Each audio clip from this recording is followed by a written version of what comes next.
C'est reparti pour le débat dans cette soirée bi nga xam ne moom leen jagleel fii seen biir émission samedi soir premier thématique bi nga xam ne moom leen fas yéene waxtaanee depuis hier aussi mun nañ ne moo nekk fii débat au Sénégal moo nekk chamboulement bi nga xam ne gis nañ ko si li nga xam ne moo nekk la magistrature pour ne pas dire li nga xam ne moo nekk la justice sénégalaise Clédor balaa ñuy ñëw vraiment si ñi nga xam ne moo nekk les nominés ak on peut dire aussi les sanctionnés naka nga apprécier li nga xam ne moo nekk chamboulement yi déjà yow bokk nga si ñi nga xam ne ñoo drogué woon boobule dialogue. waaw xam nga c'est une suite logique. Parce que xam nga débat yàgg nañ ci wax ne li ñuy xaar rek mooy ñu installer les réformes ñu acter plutôt les réformes de la justice parce que li wóor ba wóor mooy appareil judiciaire bi il faut que ñu réformer ko. kon tey jii il est heureux que ñu dem vers l'application de ces réformes là ci changer ñi nga xam ni ñoo nekk ci grande chambre yi ci grande instance yi teg fa ay nit ñu bees ñoo xam ni yaakaar nañ ci ñoom ñu jubal tëddee njaaxaanaay ba noppi jox justice bi beneen woy bu bees bu gën a am valeur que liñ ko xamee woon ci diggante 2021 ak 2024 nga xam ne ay magistrats dañu ayibal turu justice lool mu soxla léegi ñu réconcilier justice ak justiciable oui. donc bokk na ci tam ay kuréel yu ñu sanc yu bees comme parquet financier bi te ñu ngi jëm ci cour constitutionnelle kon lii yëpp chantier la boo xam ne mu ngi doore woon ci assises yi boo xam ne mu ngi nekk di jël forme donc je pense que fi mu nekk nii doxal rek moo ci des parce que principaux postes yëpp fournir lañ leen pourvoyer nañ leen donc fi mu nekk nii vraiment doxal rek moo des mais fàttali rek ne le ministre de la justice magistral boo xam ne c'est un praticien oui. xam na bu baax magistrat yu intègre yépp donc c'est un excellent sélectionneur oui. au sein du Conseil supérieur de la magistrature. Donc le casting, il est très très bon pour ne pas entrer encore dans les détails comme tu l'as dit. Oui, merci beaucoup. Moustapha, par rapport ak li nga xam ne moo nekk chamboulement bi balaa ñuy ñëw si li nga xam ne ñii leen muté ñi nga xam ne sax aussi ñu relever leen si yooyu les d'autres fonctions naka nga jàngee li nga xam ne moo nekk sa chamboulement c'était attendu. Ah oui, c'était attendu même avec impatience parce que ñëpp dañ ko doon xaar. xam nga li ci am solo mooy. ñu bëri dañoo yaakaaroon ne tey jii amaana bu doon man la wala keneen ak keneen bi ñu faloo duñ def ñaari weer te raxasuñu justice bi. ñu bëri loolu lañ doon wax. lan la ñuy xaar lan moo waral lii. mais dafay wane ne tey jii bi ñu indee li ñu indi démb. da ngay comprendre que ne du woon liggéey bu ndaw. ñun ñi nekkoon ci biti naan gars yi lu ñuy xaar nangam ak nangam boo gisee lii te nit yombul nga bëgg a dajale nit ñu toll nga liggéey ak ñoom. moo tax après tu te rends compte que ne du woon c'est pas une mince affaire boo xamante ne dañ doon yeew rek sur un coup de tête rek ñu dem jël kii indi kii teg fii teg fële. il faut nga xoolaat ko xool def casting boo xamante ne doo juum. parce que ñi nga xam ne dañuy liggéey jëmale ko ci ay liberté nit dañuy liggéey jëmale ko ci ay avenir nit loolu doo ko defee n'importe comment wala n'importe où. léegi nag li tax mën a mbir mi tamit dañ ci war a gën a bàyyi xel mooy lu normal la lu naturel la. maanaam loo xamante ne tey jii ñëpp dañ ko doon laaj di ko sàkku maanaam ñu fexe ba gën a image justice bi ñu xoolaat ko parce que dañ ci amoon ay figures yoo xamante ne demoon nañ ba nit ñi crédibilité bi ñu waroon naa jox justice joxatuñ ko parce que dafa amoon lu ñu fi wane am taxawaay boo xam ne am nañ ko et malheureusement après gis nañ ni ñu mujjee xam naa foofu ngay duggaat ci biir waxtaan bi. merci beaucoup léegi nag ñu dugg nag si waxtaan bi Clédor. su ma nee Maham Diallo. Abdou Karim ak kii di Mamadou Seck ñoom ñett ñooñu rek nga xam ne mun nañ ni joué neen rôle majeur si problème politico-judiciaire yi nga xam ne amoon Sénégal depuis 2021 ba dugg si li nga xam ne moo nekk année 2023 mun nañ ne ñooñu lee ñoom ñett ñooñu dafa mel dañ leen paqueté rek yóbbu leen foofule si Tambacounda naka nga gisee li nga xam ne moo nekk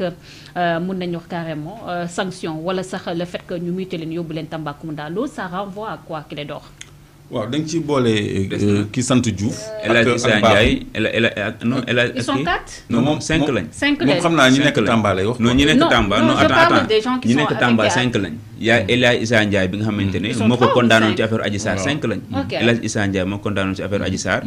ak Mamadou Cissé Fall bi nga xam ne moo ko condamné woon ci affaire Mame Mbaye Niang. kon ñaari juges yi ko condamné woon ñëpp ànd nañu ak ñetti ñi lay def délégation dem Tamba. merci beaucoup Clédor. léegi ci affectation yi. au-delà dañuy dem Tamba. ancien procureur bi nekkoon avant Abdou Karim te mu sant Diouf nu mu tuddati xaw ma naka Diouf. avant Abdou non kii la Amady Diouf. Amady Diouf. Amady Diouf tamit ak baaxum ci sanction yi la bokk léegi.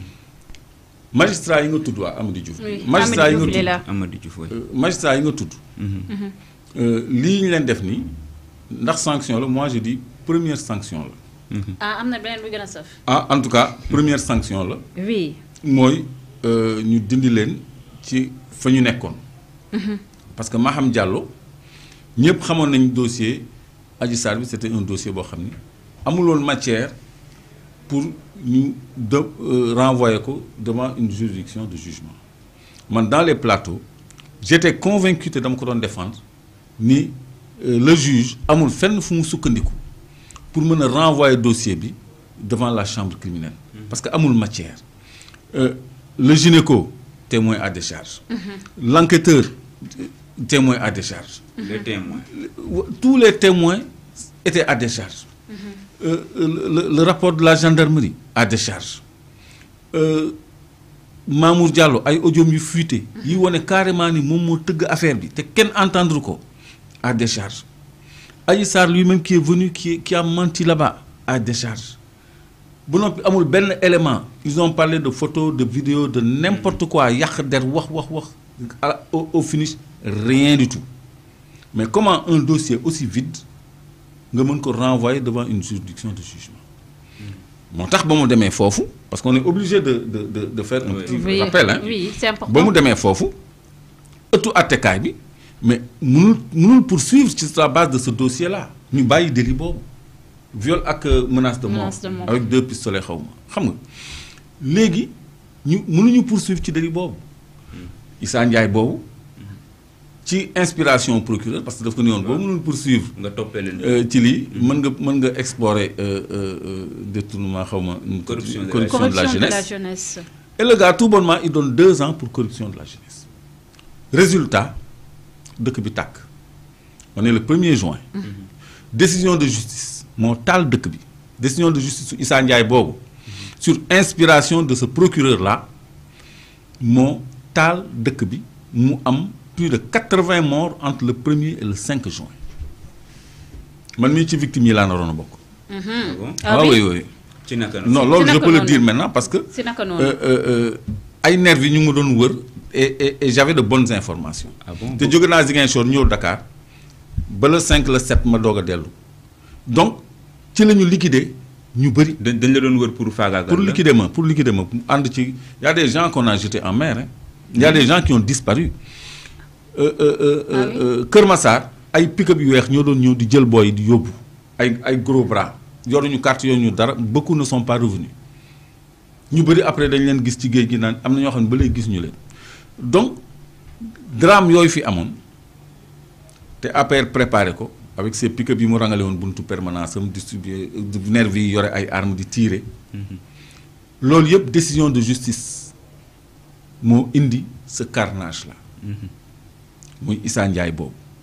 Maham Diallo moo préparé terrain bi procureur moo inspiré le juge là ba mu jël décision boobu et à toutes les étapes de la procédure ils ont exécuté une commande politique lourde de conséquences moo tax ma ni affectation bi c'est une première sanction c'est une première sanction parce que bés bu ñu demoon ba jublu ci victimes yi pour rendre leen justice forcément il faudra lever la loi d'amnistie mais mënuñu rendre justice victime yi sans évoquer les causes yi c'est une décision de justice c'est pas tout gis nañu le procureur d'alors def conférence de presse jël suñu code de procédure pénale teg ko fële di ñu wax lan mooy contumace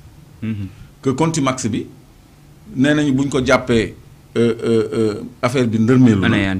anéantiru na mu ni non parce que kii ci leneen lañ ko jàppee donc ñoom lijjanti nañu ba parce que bi ñu ko condamné 2 ans Ousmane Sonko kenn téyewu ko il a fallu ñu tout benn prétexte de vol de téléphone portable est-ce que yéen koy fàttali. Oui. Le procureur a accusé Ousmane Sonko de vol de téléphone portable loolu taxalaale nañ ko sax président Bassirou Diomaye Faye. Vol de téléphone portable pour mën ko maintenir dans les liens de la détention donc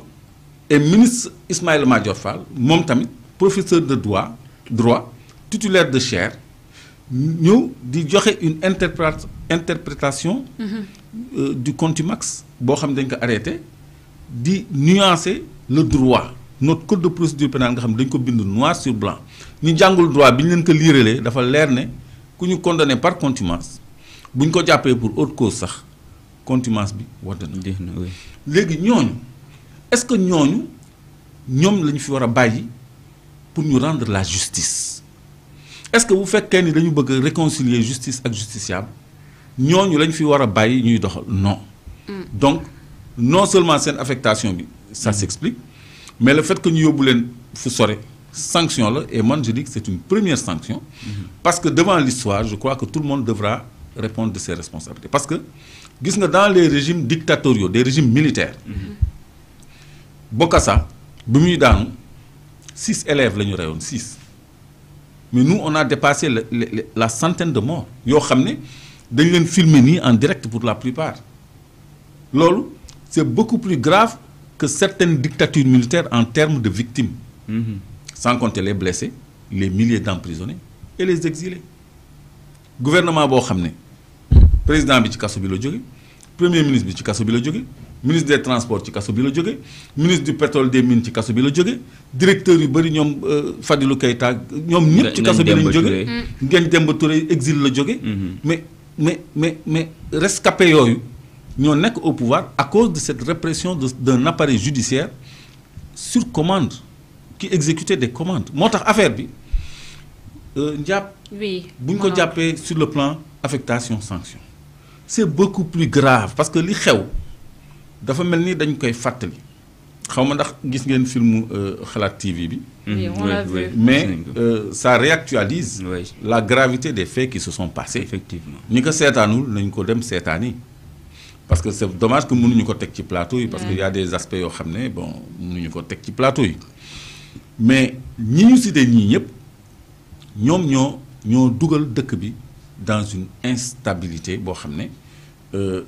ça a frôlé la dictature kon c'est très normal comme première sanction ñu affecté leen indi nag ay juges yoo xam ne mën nañu yaakaar ci ñoom citoyens yi ak justiciables yi mën nañu yaakaar ci ñoom pour ñu rendre la justice au nom du peuple et non au nom d'un président fût-il Diomaye Faye. Abdoul Aziz Diallo moom moo nekk le nouveau doyen des juges d'instruction moom Abdoul Aziz Diallo boobule. mu ne ne moo nekkoon aussi président de la chambre de la cour d'appel de Dakar loo ñu mën a wax sur ce monsieur. Pas grand-chose mais xam naa ni dans la chambre de la cour d'appel de Dakar. Oui. Il y avait une division. bi ñu waree rendre justice ci décision wu Sabassi Faye bi nga xam ne dañ ko rejugé waatoon bi ñu woon nañu inscrire Ousmane Sonko dans les listes électorales il y a une dame qui a refusé de signer il y a des gens qui ont porté un discours vraiment boo xam ne bu ñu leen toppoon ñu bëri sax foogoon nañ ni état bi dafay ñàkk il y avait même qui avait commencé à jubiler tellement on avait rapporté la posture de certains magistrats qui sont restés dans le droit kon kooku certainement ci ñooñu la bokk. Moustapha j'en viens à toi Maham Diallo bu ñu ko waxee rek xel yi dañuy dem sur le dossier Adji Sarr Ousmane Sonko il avait même traité le leader de PASTEF de psychopathe cette fois-ci on le voit avec criminel.